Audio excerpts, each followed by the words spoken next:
তো বন্ধুরা, এই যে দেখতে পাচ্ছেন এই যে চন্দ্রমল্লিকা, তো দেখুন কীভাবে চন্দ্রমল্লিকা হয়েছে। দেখুন দেখুন থরে থরে, মানে অসংখ্য, এক একটা টবে আপনার কয়েক হাজার করে ফুল ফুটে আছে, দেখতেই পাচ্ছেন।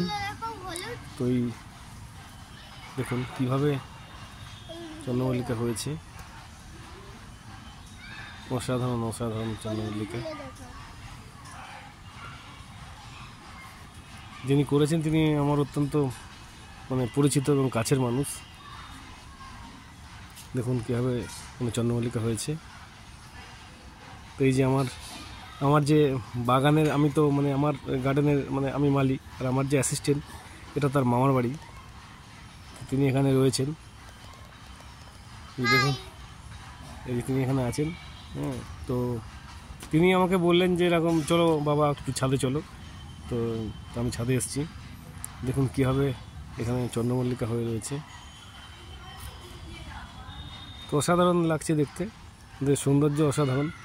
তো আমি মেইনলি আমার ছাদে গোলাপ করি, তো এইখানে এসে দেখছি চন্দ্রমল্লিকা এভাবে হয়ে রয়েছে। তো ভাবলাম একটা ভিডিও করি, আপনাদেরকে দেখাই। তো যাই হোক, সেই হিসেবে আমি ভিডিওটা করলাম আর কি। তো দেখুন এদিকে অনেক গাছ আছে, প্রচুর গাছ আছে, এবং প্রত্যেকটা গাছই 10 ইঞ্চি 12 ইঞ্চিতে লাগানো, এবং গাছগুলো দেখার মতো হয়েছে। এক একটা গাছে ধরুন কয়েক হাজার করে ফুল ফুটে আছে। এদিকেও কিছু গাছ আছে, এই সাইডেও কিছু গাছ আছে, দেখতেই পাচ্ছেন। এগুলো জাস্ট ফুটবে কুড়ি, এগুলো সব কুড়ি হয়ে রয়েছে, এগুলো এখনো ফুটেনি, এগুলো ফুটবে। দেখতেই পাচ্ছেন কীভাবে আপনার চন্দ্রমল্লিকা এখানে করা হয়েছে। দেখুন বন্ধুরা, কীভাবে চন্দ্রমল্লিকা করা হয়েছে। আপনারা আপনাদের বাড়িতে অবশ্যই চন্দ্রমল্লিকা করুন, বা উইন্টারে চন্দ্রমল্লিকা করতেই পারেন। তো যেহেতু আমার এবছরে গাছের চাপ খুব বেশি, গোলাপ অনেক বেশি করে ফেলেছি, আমি চন্দ্রমল্লিকার দিকে আর যেতে পারিনি।